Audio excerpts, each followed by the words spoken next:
जयसिंगपूर शहरामध्ये सुशोभीकरणाच्या संदर्भासाठी जयसिंगपूर शहरामध्ये ड्रेनेज लाईन टाकली गेली, अंडरग्राऊंड गटार टाकली गेली, बरोबर आहे. त्या अंडरग्राऊंड गटार खोदण्याकरता जो मुरुम काढण्यात गेला तो भरमसाठ मुरुम आहे. तो मुरुम कुठं आहे, काय नगरपालिकेने कुठल्याही जयसिंगपूर शहरवासियांना माहिती नाही. त्या मुरुमाची पुढे काय विल्हेवाट लावली का, तो मुरुम टेंडर पद्धतीने विकला गेला का, ती आणि आतल्या अंगाने विकला गेला, याच्याबद्दल एक जयसिंगपूर नगरपालिकेतील नगरसेवक म्हणून तुम्हाला माहिती आहे का याबद्दल? मी नगरसेवक म्हणून ह्या मुरुमाची काही ह्या आता जो लक्ष्मी रोडचं काम चालू आहे ह्या ठिकाणी उत्खनन केलेल्या मुरुमाची माहिती मागवली असता मला ही माहिती जवळजवळ 15 दिवस माहिती देण्याकरिता 15 दिवस टाळाटाळ करून मग नंतर मला माहिती दिली गेली. ते पण मी इतक्या वेळा मागं लागलो, विनवण्या केल्या, अधिकाऱ्यांना मी सारखं फोन केलं, मग मला माहिती दिली. ती पण थोडीशी अगदी थोडक्या प्रमाणात मुरुमाचा साठा कुठेतरी दाखवण्यात आला, पण उत्खनन हे मोठ्या प्रमाणात झालं आहे. हीच परिस्थिती सगळीकडे जयसिंगपूर शहरामध्ये आहे. या ठिकाणी माजलेले 2 कॉन्ट्रॅक्टर आहेत. एकाचं नाव इंगळे आहे, दुसरे आहेत ते खामकर आहेत. हे यांना नेत्यांचा आशीर्वाद आहे आणि काही अधिकारी सुद्धा देखील यांच्या पाठीशी आहेत.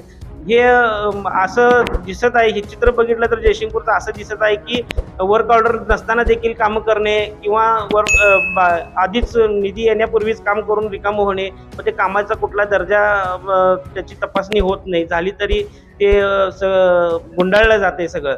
अशा पद्धतीने हे माजलेले जे कॉन्ट्रॅक्टर आहेत त्यांच्या मार्फत ह्या जयसिंगपूर शहरामध्ये मोठ्या प्रमाणात भ्रष्टाचार चालू आहे आणि यांना मी लेखी स्वरूपात देखील आम्ही संबंधित अधिकाऱ्यांना याचं पत्र दिलं होतं की जयसिंगपूर शहरामध्ये रस्त्याची कामं चालू आहेत, वेगवेगळी कामं चालू आहेत, ड्रेनेजचं काम चालू आहे.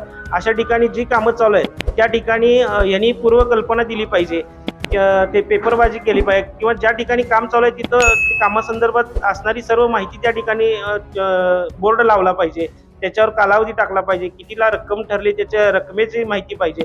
असं असताना देखील व सावधानतेचे कुठेही बोर्ड नाहीत. लोकांचे अपघात यापूर्वी झालेत, आताही होत आहेत.